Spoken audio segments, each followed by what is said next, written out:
Hi there. This is Bill Rogers Sunday School class, and we are studying the Gospel of John over and over and over. What a treasure this book is, and how different it is from the other Gospels.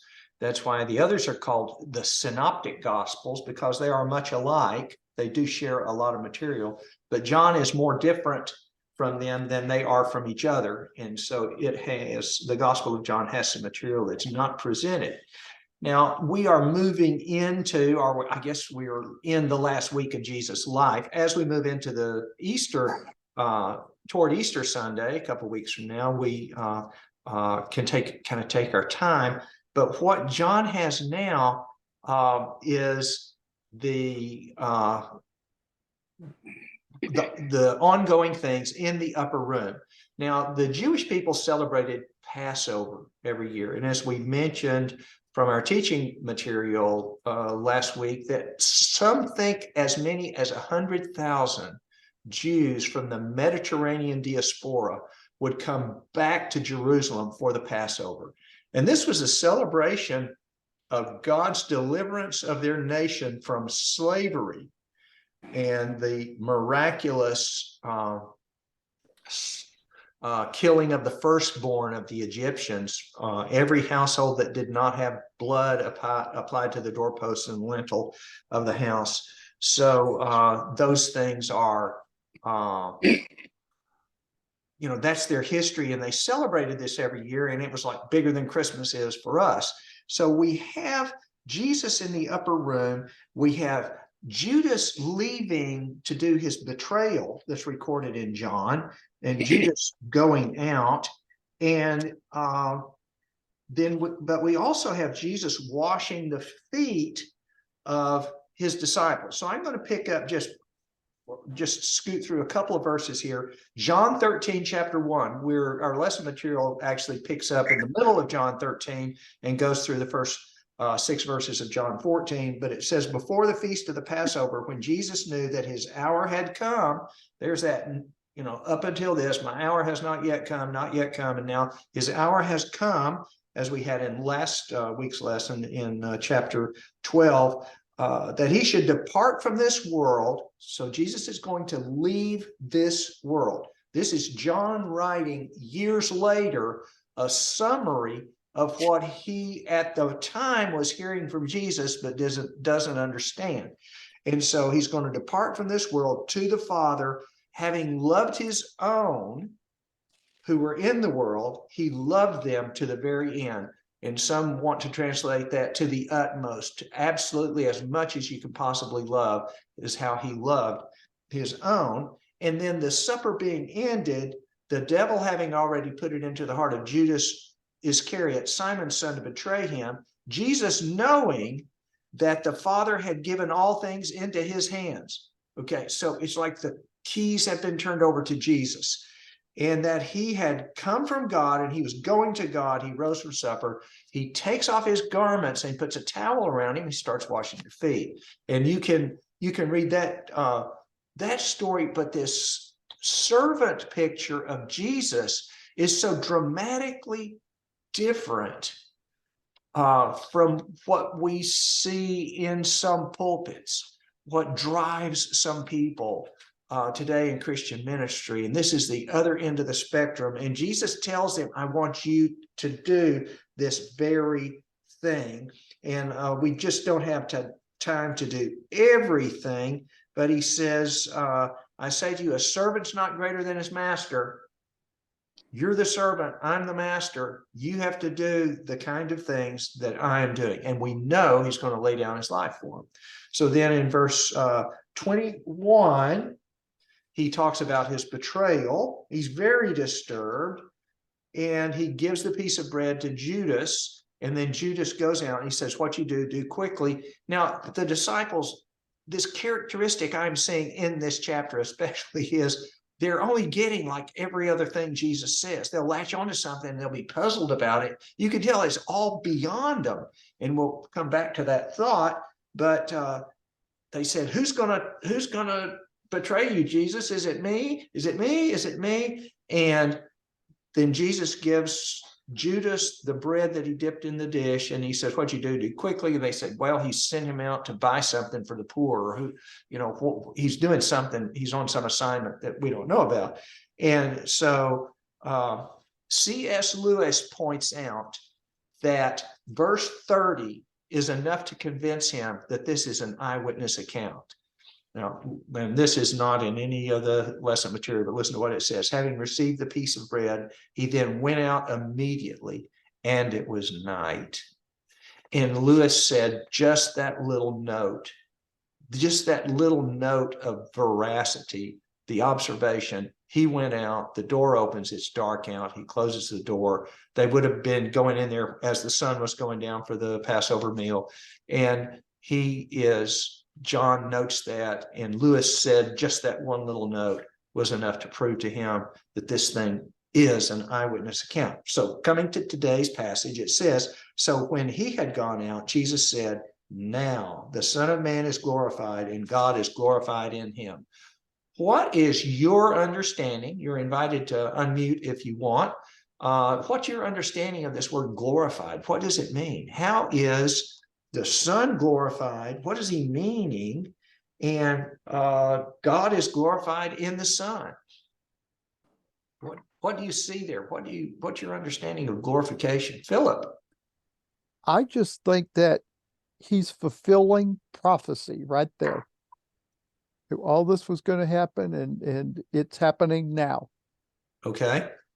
And this notion of glorified, exalted, praised is also coupled with, to my way of thinking, a little bit of now he's going back to his proper place, because we know he had divested himself of his heavenly glory in the relationship he had with the Father.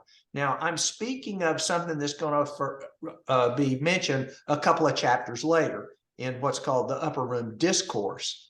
But Jesus says, now the Son of Man is glorified, and the Father, God, is glorified in him. Now, verse 32, if God is glorified in him, God will also glorify him in himself. Now, I'm still puzzling over the pronouns there. God will glorify him, the Son, in God the Father himself. I'm still struggling to grasp just the logic of the statement. But we know he says this, and glorify him immediately. What lies ahead in the course of this night is the continued Upper Room Discourse. They go to the garden, Jesus prays, Judas arrives with the mob to arrest him, and then they have an appearance before Ananias, Caiaphas, Pilate, Herod. There are six, and now I can't get them. Oh, the Sanhedrin has a meeting over. It's like 6 trials that Jesus goes through in very rapid succession. Then the next morning, Pilate and that whole scene that occurs there on the balcony where he says, I find no fault in this man. What do you want me to do with him? And the crowd says, crucify him. Now, ironically, it is this process we now, with the benefit of hindsight, can look and say, yes, this is very God, humiliating himself, humbling himself, taking humiliation, and then he is exalted in that process to a place that none other holds.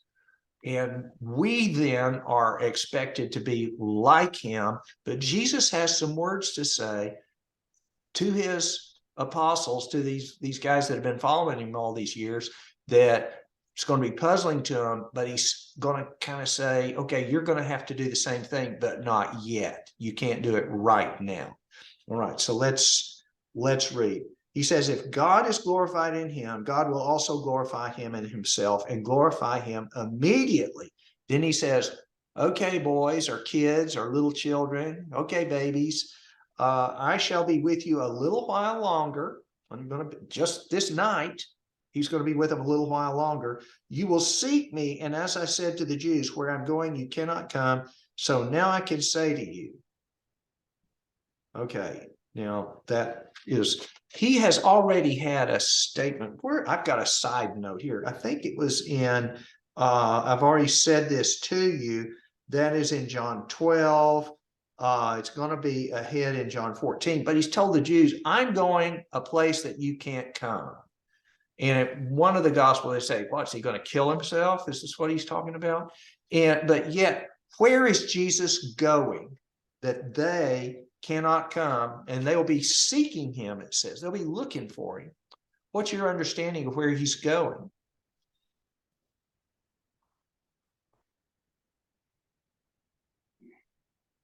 Well, Sally. Well, I think eventually he's going to heaven. Okay. He, Yeah, in between, where was it? He's paying the price for sins, and they can't go there. mhm. If your theology includes Jesus descending into hell to carry captivity captive, as some people put the verses together, then they can't go there. They can't accomplish that, nor do they have to. But he is also eventually going into the presence of the Father. Now, watch what happens next. He said, I'm going to give you a new commandment. They've had the 10 commandments. They've had the hundreds and hundreds and hundreds of rules, dietary, touch not, taste not, kind of clothes you wear, you don't wear. Even some of the, like today, the Hasidic Jews have a way of holding their hands on the handle of a pitcher that is significant to them. And so they have all of these additional rules. But here he says, I'm going to give you a new commandment, that you love one another. Well, yeah, we should love one another. Let's not do that superficially, because he says, as I have loved you, that you also love one another. Now, we know he's about to lay his life down for the others. That's the kind of love we're called to, self-giving love. The Greek word is agape love. And that is the type of love that is not a thing consumed by or meeting the needs of the lover. The agape love is the love that wants the very best for the object of the love, no matter what. So let me try that again. The agape love is not a kind of love where the needs are met,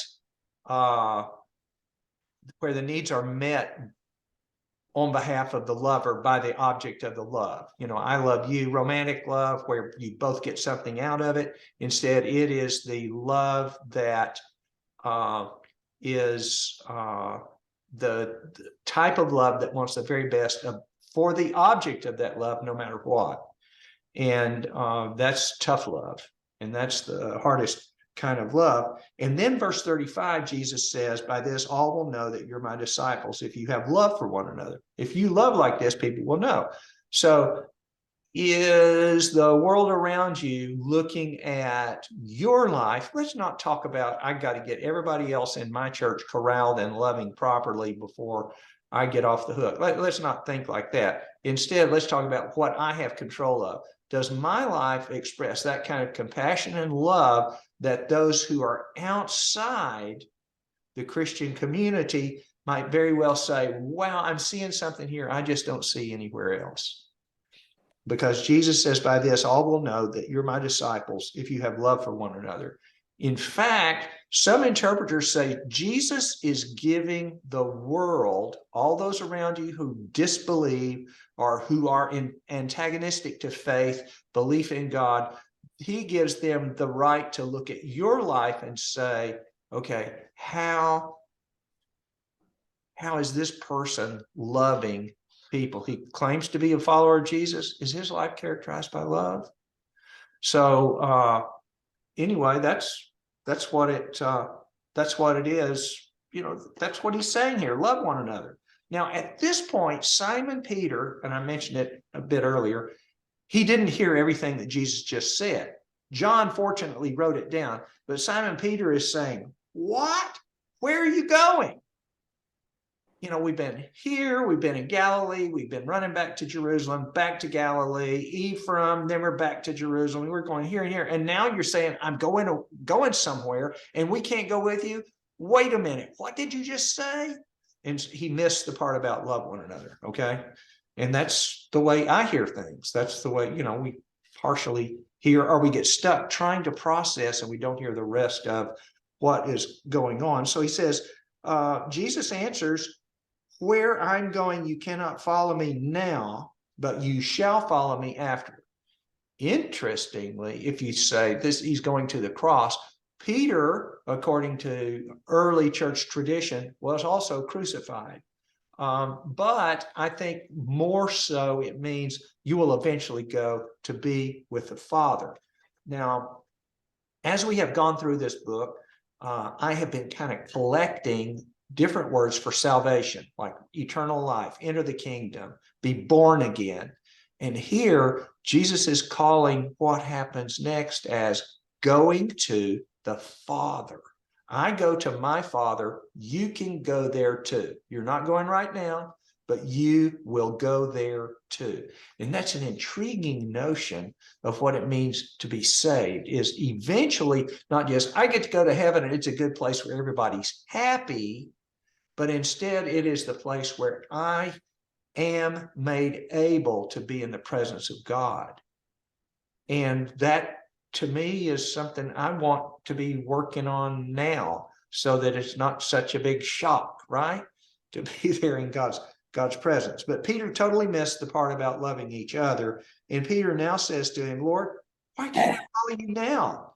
I will lay down my life for your sake. So he's thinking, you're going to go to another country and you're going to do some stuff that we're supposed to stay here. I'm ready to die for you, man. I'll go with you anywhere, even if it is right in the face of some sort of opposition. Rah, rah, I'm ready to go. Now, number one, Peter overestimates his ability, doesn't he? And having lived to the age that I am now, you'd be surprised how old I really am, but I know I don't look that old. But I've realized that I don't have the ability to do quite a few things. Peter is overestimating his ability to follow Jesus. Recently heard an interview with Rick Warren, and Rick said he had learned, and I'm going to try to do a quote as best I can, given the right circumstances, I am capable of anything. And he was talking about any kind of failure as a minister, given the right circumstances. And yes, you don't know what lies ahead with regard to sickness, poor health, mental health of relatives, friends, and colleagues. You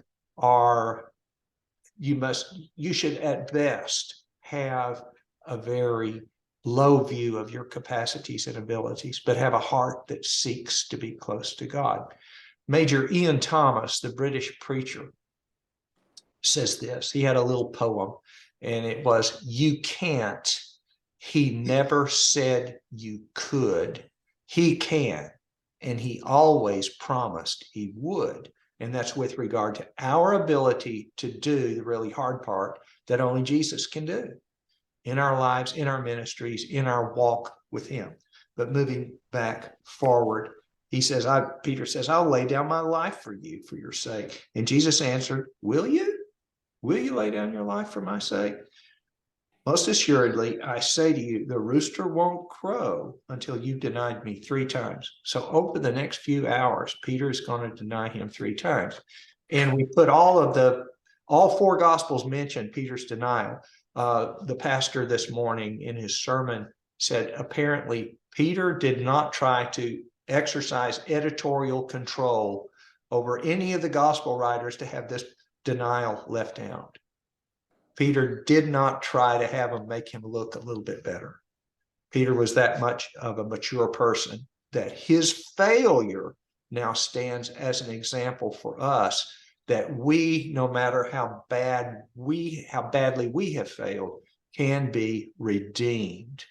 We can be redeemed and brought back, and also still used.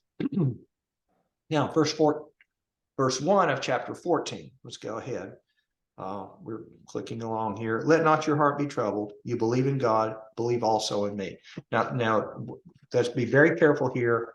The word believe in English is like, we have 3 different things: have faith, believe, and trust. And believe we kind of reserve to, if we could do a Venn diagram, that part of cognitive belief, believing the facts. And so it's easy to misread this if you don't know the depth of the Greek word, which means casting all of myself in total reliance and faith upon God, casting all of myself in total reliance and faith upon Jesus. So believing is also, I like to say this, not suspension of disbelief. So somebody might ask you rhetorically, do you believe Jesus is the Son of God? Oh, yes, I believe Jesus is the Son of God. That is not saving faith. And that recitation of fact that you do give mental assent to is not the kind of faith that saves. Rather, that kind of faith I would rather communicate as trust. You trust God, you cast yourself on God because there are things that you cannot do. And Jesus is saying, give me that same kind of faith. Stop the train. He just claimed divinity. He just claimed divinity in asking for them to trust him like they trust God the Father. That's a subtle one. It may go right past you if you're reading too fast. You trust God, trust me too. And in a way, he's saying, listen, you're going to have to just believe that I've got this. You're going to have to trust me that I know what's about to happen. I know what's going on. And over the next few hours, it's going to be totally confusing. You're going to have to cry out to God. Why is this happening? What's going on? Jesus is taken away from us. And Jesus is saying ahead of time, I've got this. I've got this. I know what's about to happen, and I'm in control. Now, Jesus has already said this glory has been given to him now. Verse 2, in my Father's house are many mansions. I'm reading from the New King James. The Old King James has mansions. Some translation is used elsewhere to mean homes or dwelling places or abodes. Some like to say my Father's house has many rooms. There was a contemporary Christian song back in the 90s, 80s, come and go with me to my Father's house. It's a big, big house with a big, big yard where we can play football. I love this. I love this song for like high school kids, you know, come and go with me to my Father's house.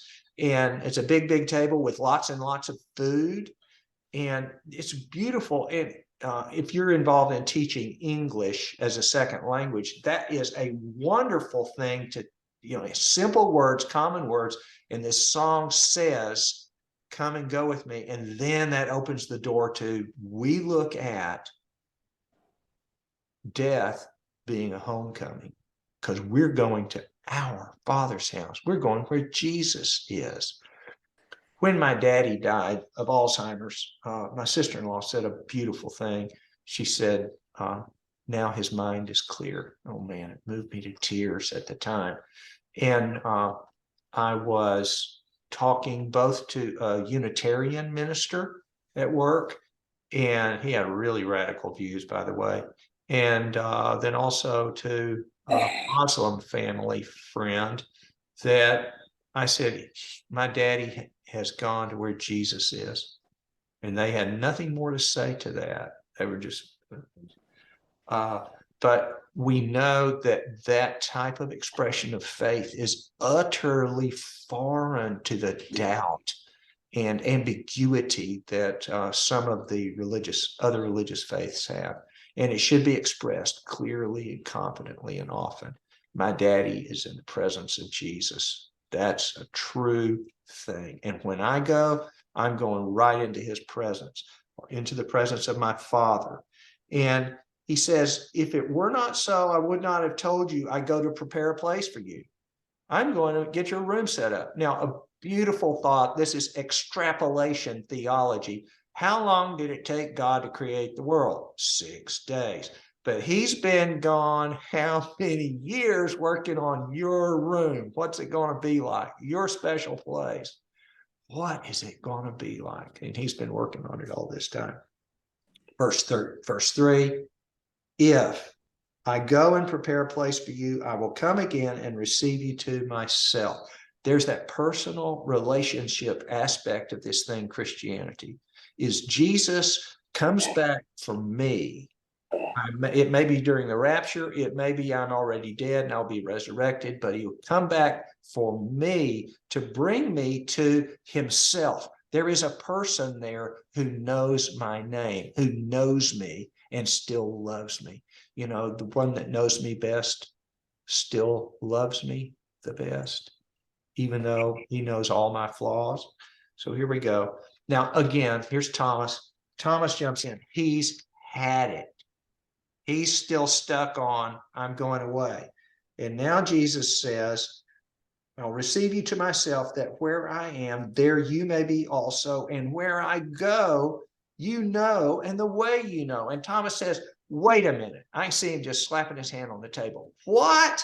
He says, we don't know where you're going. How can we know the way? He is still hung up on Jesus saying, I'm leaving. He doesn't catch all this. And that's how complicated these facts are. It's hard for us to get. Back when I was in graduate school, there was a class I took called physical chemistry and thermodynamics. And oh gosh, it was terribly difficult. And my boss said, you know, we really don't expect people to get this the first time through. And I said, what a relief, because it's hard. Some of these concepts are hard. Jesus is like this too. I don't think they expect us to get this the first time through. And Peter didn't, and Thomas didn't, but Jesus responds to Thomas, I'm the way. Now, what did Thomas just ask? We don't know where you're going. How in the world can we know the way if we don't know where you're going? And Jesus says, I'm the way. I'm the truth. I'm the life.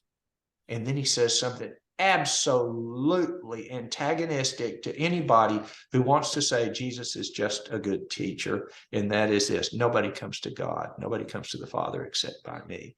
The Sunday school teacher, I was in a different class this morning prior to this, and the guy said he had met a representative of the Baha'i faith.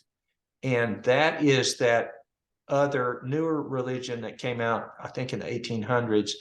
It is to Islam as Mormonism is to Christianity. So it's an add-on starting at a Muslim starting place. And the conversation this fellow got into with the person from that faith said, we see that it's like a mountain. There are many paths to the top of the mountain, and everybody wants to go to God. And so we're all approaching God from our various paths. Yeah. I find some people don't want to go to God. What about them? But anyway, Jesus says, I am the way. I am the truth. I am the life. If we go back to all the other I am statements, I am the living water, I'm the door of the sheep, I'm the good shepherd, all the other I ams that John has, this stands as the crowning end of the list. Is the biggest one with the biggest stars on it. But we go to chapter 1 and we see that Jesus is described as in him was the life, and the life was the light of men. Jesus says, I'm the way, I'm the truth, and the life. But believe it, nobody comes to God except by me. And that's the end of our passage. I think we pick up there next week. But I want to open the microphones. Anybody have any insights to the things that we've just read? An additional statement you may have heard, a sermon on these things at some time in your life, something that was directly and significantly meaningful to you. And I'd just like you to open your mics and share with us. I see Sally has unmuted her. Sally, what do you have for us? I had an experience when my husband's father died, and he was in his early 50s and he died in an industrial accident. And my husband was asking me after the funeral about things that Jesus said about heaven. And I was trying to remember, where some of the verses were located. And I fell asleep and I had this dream, and there was a Bible open and a man's hands holding it. and it was to John 14:2. Okay. And it was just so clear, like Jesus is saying, here it is. It was very comforting. And I often think of this verse when I have people that have left us, and Jesus tries so hard to reassure us. And this, to me, this is an extremely important verse. Okay. That is marvelous. Thank you. Anybody else have any insights or thoughts or prior things from this passage that have stood out, or something that stood out today? We need to be careful about truth. Truth is relative, so we got to remember it's God's truth, Jesus's truth. Think of it as somebody my height, I'm 5'8", robs a bank. Child is a witness. The person who robbed the bank was tall. Basketball player in there. Person who robbed the bank was short. Both are telling the truth, but it is all relative to your perspective. We have to keep God's perspective on life. Yeah, That's our all perspective is relative. God's perspective is right. His is correct. Okay, good, good. Anyone else?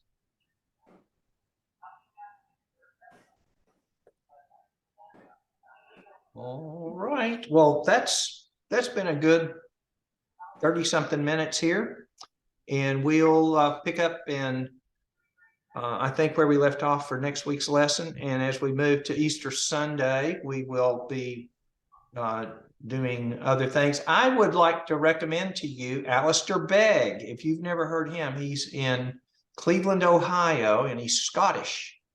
And he's been preaching on the approach to Easter. And I really like what the man has to say. You may have heard him on the radio, on Christian radio, and so forth. But this is a time for introspection. And we don't, particularly in the Baptist tradition, don't give up things for Lent, but it is a good time to start focusing in on the narratives here and to see if we can find something new and refreshing for ourselves. All righty. Guy and Bart have been to Alistair Begg's